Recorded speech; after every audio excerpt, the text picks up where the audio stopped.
Hey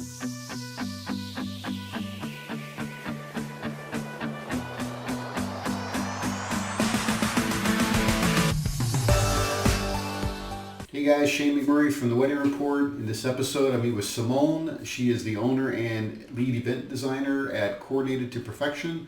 They're an event planning and design company located in New York, New York. Check it out. Simone, thanks for doing this. Appreciate it. Tell me about your business. Tell me where you're located, your Instagram account, your website, all that good stuff. So hey everybody, my business is Coordinated to Perfection. I'm Simone Vega, the owner and the lead designer. I have been planning weddings and events for 16 years now. So the name Coordinate to Perfection, this is like the third business name. And we're getting ready to change it again. So that's going to be interesting. But I'm based in New York, and my Instagram is at Coordinated to Perfection.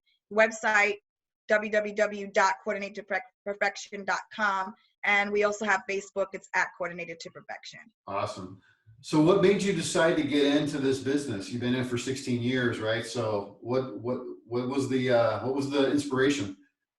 So really funny story, and I tell this all the time to everyone who asks. I was in investment banking many years ago, back in 2004, and I was sitting at my desk, and I said, I would love to plan events, not even really weddings. I would just wanted to plan events because I did it all the time for my family. Mm-hmm. And I was sitting at my desk in my investment banking office, which I really didn't like investment banking. I don't know why I was there, because I don't like math. I don't like numbers. So kind of crazy. And I had an idea to post to Craigslist. I don't know if you remember. Yep.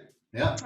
Craigslist was really like the spot if you wanted to get Yep. side business, side gigs back in the day.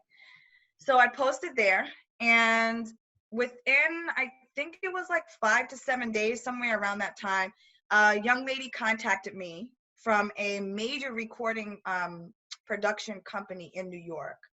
And she wanted me to do her wedding, to plan her wedding.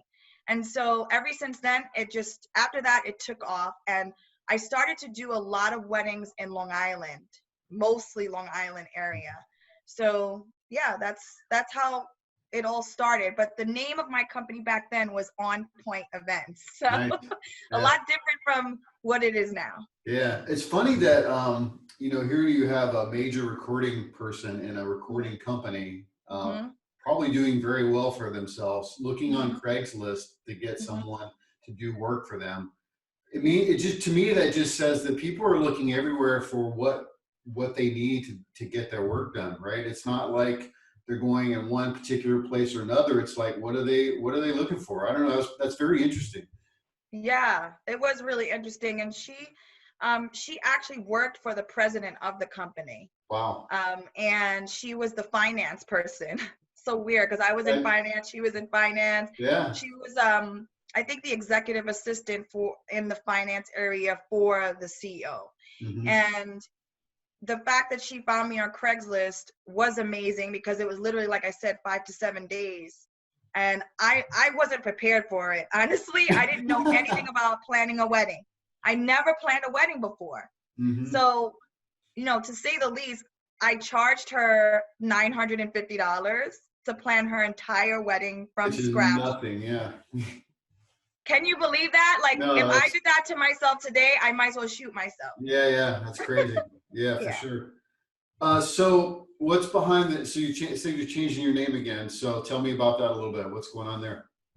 So right now we are in the stages of rebranding. I won't give a lot away, but we're changing to reflect the type of client that we serve and the level of service that we offer to our clients. So that should be coming hopefully by the end of this year. I'm hoping a little sooner than the end of this year. Okay. Yeah.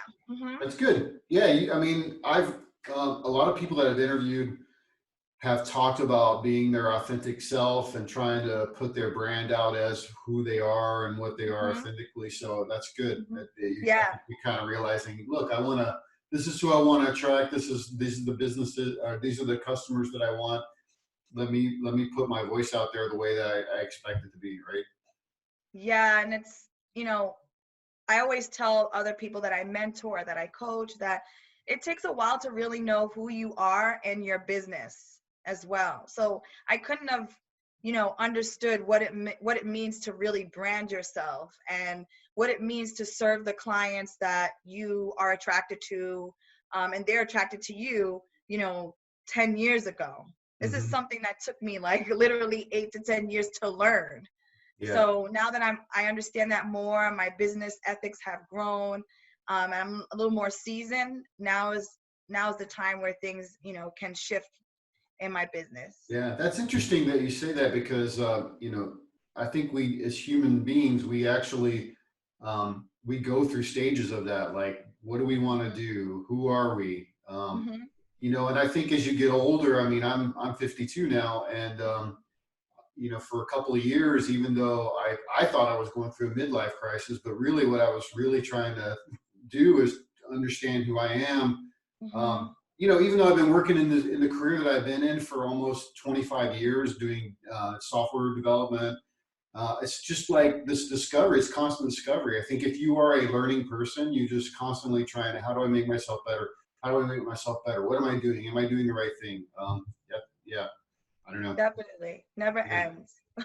Yeah, it never ends, right? Never. So let's talk a little bit about how couples find you. So where do most of your couples come from? There, are they referrals? Do they find you online? Do they what is it?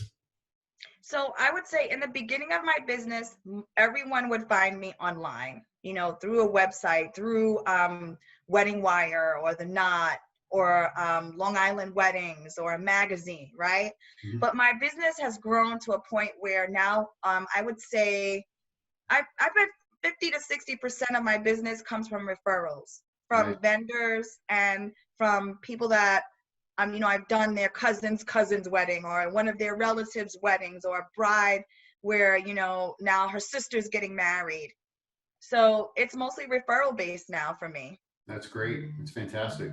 Yeah, Um, it's good. so when they contact you, what does the process look like? Hmm.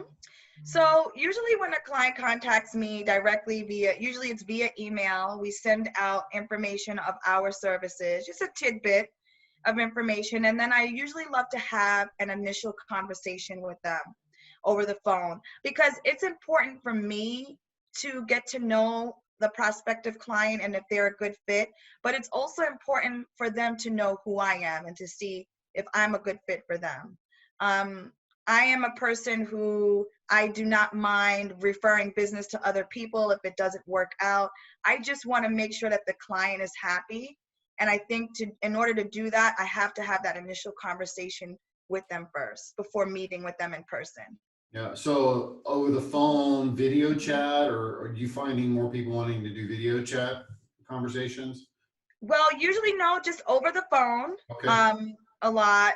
My destination brides that come from like overseas and get married here, we usually do a Skype call or a Zoom call I for got that. you. Yeah. What Mhm. percentage do you think of your business is like destination overseas coming in versus local?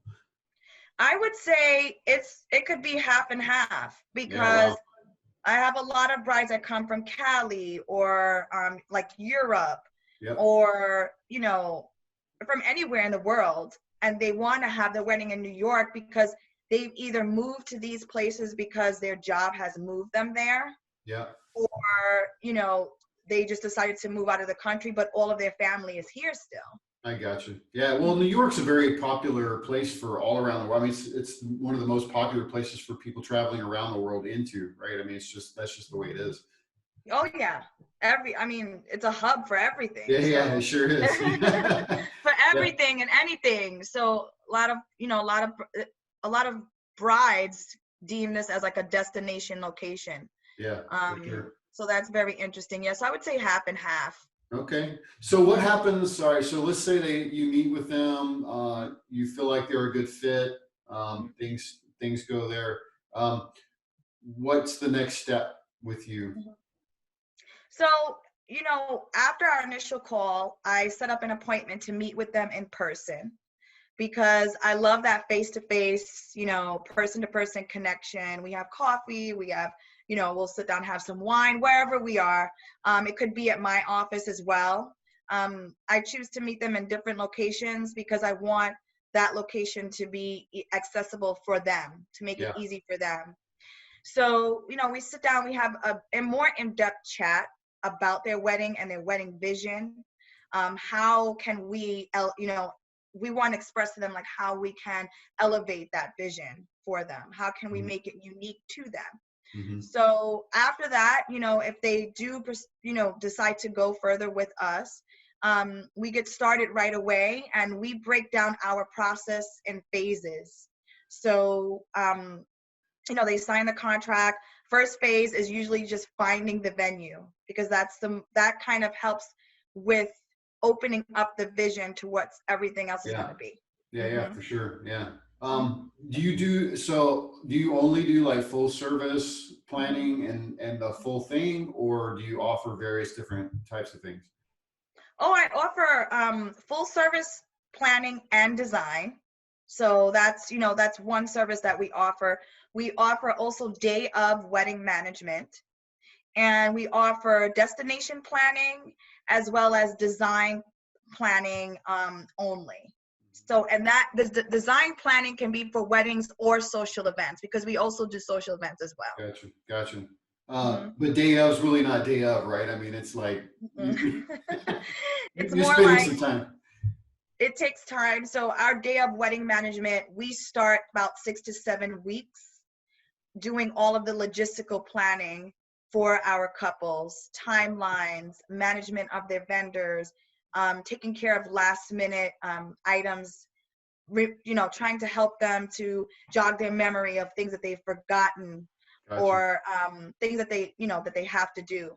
So I always say, some couples will contact me and say, well, can you just come in on the day of? And I will never do that. I have to work with you for a while, at least 6 weeks, like I said, to get to know all the tiny, minuscule, down to every little single detail of your event, because anything could go wrong. And things do go wrong. They just don't know about it. Yeah, right. Well, I mean, the thing is like, day of, you just can't do it. You just can't come in the day of and then expect everything to work out. You have to understand your vendors. You have to understand who they've hired. You have to be able to understand the timelines and the logistics of everything, right? In order to make that day go well. I mean, it's just not possible to come in the day of. I totally get that. Not possible. And it's all about building relationships too. Like I'm a relationship person, and even when, coming in at that time, if I don't know who your vendors are, I like to get to know who they are. So the working relationship on the day of is more fluid. We're able to bounce ideas off of each other before the event if there's anything missing. So having that relationship with their vendors really is what, I feel makes the event perfect. Or very close to it. Yeah, that's awesome. So let's talk a little bit about budget wise. So starting, if I wanted to hire you for a day of, what does that look like? Full service, what does that look like? Design work for other events. I mean, I know everything is custom, so it just really depends on the event, right? But generally, what is a couple looking at? So our services start at $2,500 and usually end at about between 10 and 11,000. Okay. So 2,500 being a lower end day of wedding management, and then full planning is like 10,000 and up, depending on if you're having a full wedding weekend and we have to design your rehearsal dinner or a bridal shower. We have a lot of add-ons that could be added to any package or any service that we offer, and we do customize each service for each one of our couples. Yeah, well, you have to, right? Because it's everything is different, and they may have certain priorities, right, over other things. Right? Yeah. I mean, I'm sure you see it all the time. Like some people, they care about photography and the food and the venue, and that's really it, right? And everything else is kind of like whatever, right? I'm exactly. Yeah. Everybody's different, so and that's why we customize it. I don't like to stick them into, you have to have this service exactly like how it is. if we need to tailor something, that's why we have add-ons. That's why we customize for them. So what generally would you see as an add-on? So outside of like if I hired you full service, right? And you're doing the design and everything, what else would I be adding on top of that? Or So could be? things, okay, so things such as rehearsal dinner design and planning. A lot of my clients who have full wedding weekends usually hire us to do all of those add-on things. Gotcha. So we would have to find the rehearsal dinner location for them, you know, plan everything with the vendors, to the florals, to the design, to the look of it. We also offer RSVP management, which a lot of my full planning clients also take that as well. And that's an add-on because they don't want to deal with all of the RSVPs coming in. Yeah. So, I mean, that's a big headache for them. Oh, so it we is. handle that. Yeah, that's good. That's great. Cool. So what advice would you give clients that are looking for, you know, it doesn't necessarily have to be, you know, that are looking for a planner, but in general, couples getting married today, what would be your advice to them? Oh, my advice is to really look for someone who has your best interest in mind from the beginning.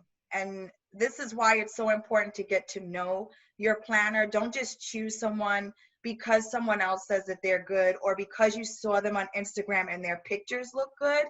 You really have to get to know your planner. If they're going to fit the mold of what you're trying to do and your vision for your wedding. You know, I would say budget is important as well because not all planners and designers are going to fit a couple's budget.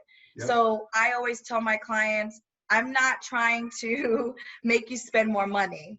You know, stick with your budget and stick with what's most important as well.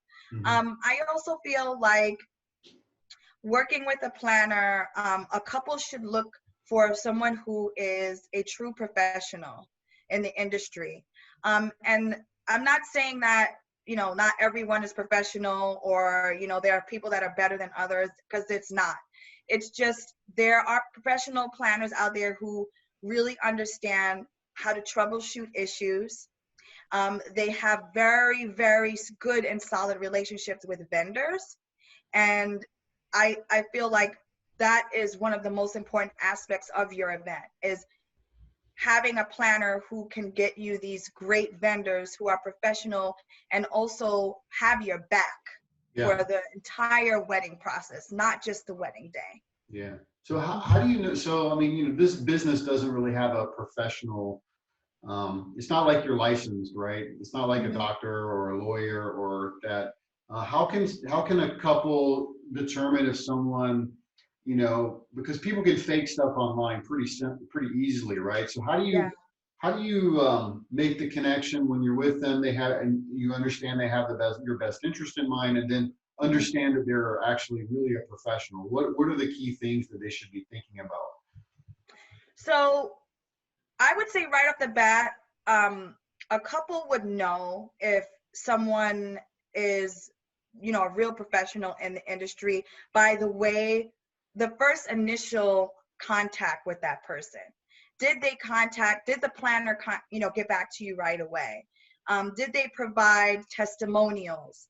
How, you know, what was that process like? So you have to look at that as well. A professional person will definitely, you know, professional planner will get back to you right away. Most of the time they will, you know, be able to show their credentials to you as well.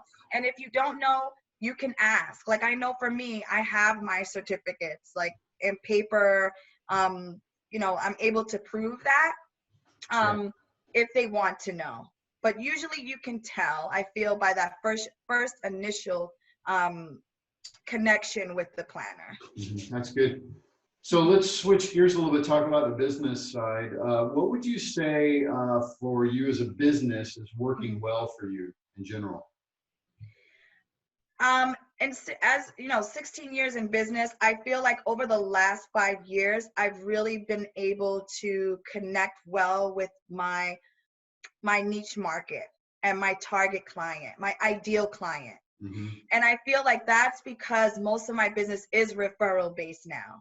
Mm-hmm. So the clients that I have been working with, which I love, are referring me to their friends and their their people. And the vendors that I've worked with who I love are referring me to their clients, which are my ideal clients because I'm working with those vendors on my Yeah. events. So it's So kind of like this snowball effect, right? Like, right. yeah. It's like a circle now. So I feel like that's working out really well for me. And also, one of the things that I've learned in my business over the years is that you can't have everything. And Yeah. so I actually enjoy working with very few clients every year. We work with about 10 to 12 every year, whereas before it was like 15 to 20. Sure. And just narrowing it down has really allowed me to focus on my ideal client and also how what I'm bringing to the table in my business. Yeah, that makes sense. That makes Mm-hmm. sense. What would you say is your biggest challenge in business? And I know there's a lot of stuff going on right now. Mm-hmm. Let's not talk about that. Let's talk about just in general. Uh, Before this, what were your challenges? What were the biggest challenges that you're seeing? I would feel like building a team is one of my biggest challenges. I tend to be not a micromanager. I just want to feel like anyone who I'm working with, I can trust. And it takes me a while to build that trust with people. So building a team, especially in New York, where everyone wants to own their own business anyway, Yeah, which is great. I love that. But we've a lot of planners find that as a struggle, to keep good people because mhm. they usually, they want to start their own business or they want to do something else. So I would say right now that is like one of the biggest challenges that I face. And then second biggest challenge is that New York is very saturated with planners. When Yeah, I first started in my business, it was like, not many of us. So getting business was a lot easier. But now that it's saturated, there's a lot of competition, which competition is great. I'm all for it, but it is harder. yeah, yeah. That's the problem with like low barrier to entry businesses. Hmm. And unfortunately, planning is one of the lowest barrier to entry businesses. Yes. Um, Not necessarily all the skills that you have to gain and all the things that you do, but just to get into business, boom, you can become a planner pretty easily, right? So that puts a lot of pressure on you guys as a business owner because there's so many competition. It actually puts pressure on pricing. It puts pressure on capability. It puts pressure on the entire market space for that. Yes. So yeah, I can totally see that happening, and it might even get worse, unfortunately, with as people start to discover or figure out what else they want to do in life. Um, Maybe they want to be a planner. Who knows, right? Yeah, and I always tell people that I mentor and coach too that, you know, to be I'm very honest with people because I don't want them to get in this thinking that they're just going to make $1 million overnight. It has taken me, I think 8 years, no, 9 years, 10 years into my business was when I really started to feel like an upswing, Yep. where I'm like, oh, now I got this. Now I'm riding a little smoother now. But it was real rocky in the beginning. Yeah. So, and it's going to be like that for everybody. But, it's a reality of it. Yeah, well, and it's more than just being a planner. You have to run your business. You have to think Hmm. about your business. You Hmm. have logistics, you have people, you have all these other things, marketing, you have finances, you have all these things that are a part of your business that you have to think about that I don't think a lot of small businesses actually think about. Like how do you build a competitive advantage for yourself if you're not looking at your market, understanding your competitors, looking at your business and understanding who is my ideal client I want to do business with? What can I do internally to make things more efficient for me so that I can actually generate more profit? Because at the end of the day, it's about profit. If you don't Right. generate a profit as a business, you can't grow. You can't hire more people. You can't buy new technology. You can invest in various different things about yourself. You have to earn profit. There's no question.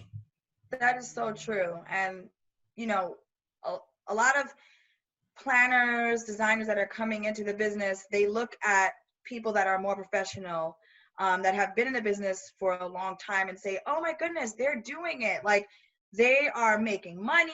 But they don't realize on the back end, we're still doing a lot of work. We're the marketers, the accountants, the social media managers. Like we have to sometimes do it all and without help sometimes. Yep. To be honest with you, you know, so it's really something I always tell people, this is not a fast process. So just be ready for, you know, to be in it for the long haul. Yeah. I still feel It's like hard I'm in it work. for the long haul. It's hard work. Yeah. I mean, Yeah. that probably gets into the next question, which is what specific advice you would have for other people starting a business. And I mean, it's hard work, right? I mean, it's work. You got to work your tail off to make this thing happen if you really Right. want it to happen. So go ahead. What advice would you, I mean, outside of those things, what advice would you give new business owners? Well, you know, it's not as pretty as it looks. It looks pretty in the end, but like you said, Shane, there is a lot of work that goes behind it. And I also, if I had to do this over again, I would have become a better business person first. Like I would have learned a lot more about what it takes to make a business run successfully. Thankfully, I have learned that over the course of 16 years, and I'm still learning.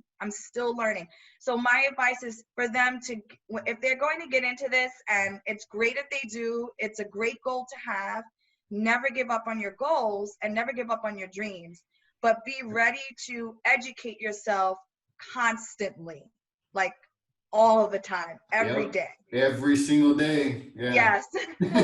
Yeah, definitely. And Yeah. just take your time with it and don't look at other people and compare everyone else to where you are, because that can definitely be a dream killer. So yeah, and you have to be, I think you've already talked about this, but you have to be open to change. You have to be open to being able to make modifications and adjustments, because you know, a lot of it is failure and learning from, and I like to, I mean, I like to call failure feedback instead of failure, but it really is, it's feedback. You know, how quickly can I do something, fail at it, and then get the feedback back into myself, and then learn from that, and then make adjustments, and then just keep going.